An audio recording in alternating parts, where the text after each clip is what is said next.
किसी शहर में एक व्यक्ति था। वो हमेशा दुखी रहा करता था क्योंकि उसकी समस्याएं कभी खत्म नहीं होती थी।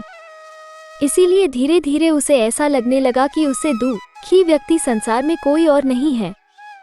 उसकी बातें तक कोई सुनना नहीं चाहता था क्योंकि हमेशा वो नकारात्मक बातें ही किया करता था। इस बात से तो वो और परेशान हो जाता कि उसकी बात कोई सुनने वाला नहीं है। एक दिन उसे पता चला कि शहर में कोई महात्मा आया है जिनके पास सभी समस्याओं का समाधान है। ये जानकर वो महात्मा के पास पहुंचा।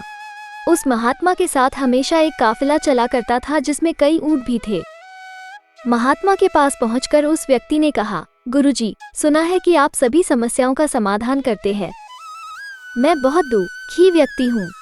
मेरे इर्द गिर्द हमेशा बहुत सारी समस्याएं रहती है। एक को सुलझाता हूँ तो दूसरी पैदा हो जाती है। मैं अपनी आप बीती किसी को सुनाता हूँ तो कोई सुनता ही नहीं है। दुनिया बड़ी मतलबी हो गई है। अब आप ही बताइए क्या करूँ। महात्मा ने उसकी बातें ध्यान से सुनी और कहा, भाई, मैं अभी तो बहुत थक गया हूँ, परंतु कल सुबह मैं तुम्हारी समस्या का समाधान अवश्य करूँगा। इस बीच तुम मेरा एक काम कर दो। मेरे ऊँटों की देखभाल करने वाला आदमी बीमार है। आज रात तुम इनकी देखभाल कर दो। जब सभी ऊँट बैठ जाए तब तुम सो जाना। मैं तुमसे कल सुबह बात करूँगा। अगले दिन महात्मा ने उस आदमी को बुलाया। उसकी आंखें लाल थी। महात्मा ने पूछा, तो बताओ कल रात कैसी नींद आई?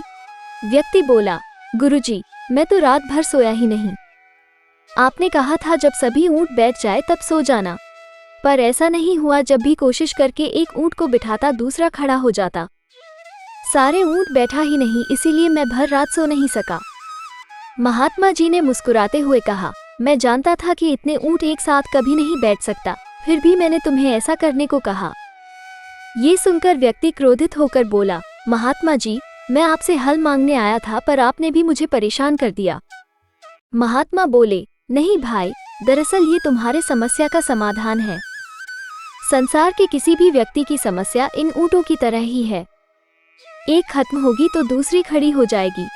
अतः सभी समस्याओं के खत्म होने का इंतजार करोगे तो कभी भी चैन से नहीं जी पाओगे।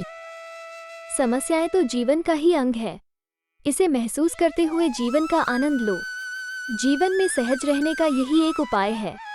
दुनिया के किसी भी व्यक्ति को तुम्हारी समस्याएं सुनने में कोई दिलचस्पी नहीं है क्योंकि उनकी भी अपनी समस्याएं हैं। महात्मा जी की बात सुनकर व्यक्ति के चेहरे पर संतोष और सहजता के भाव उमड़ पड़े, मानो उसे अपनी सभी समस्याओं से निपटने का अचूक मंत्र प्राप्त हो गया हो।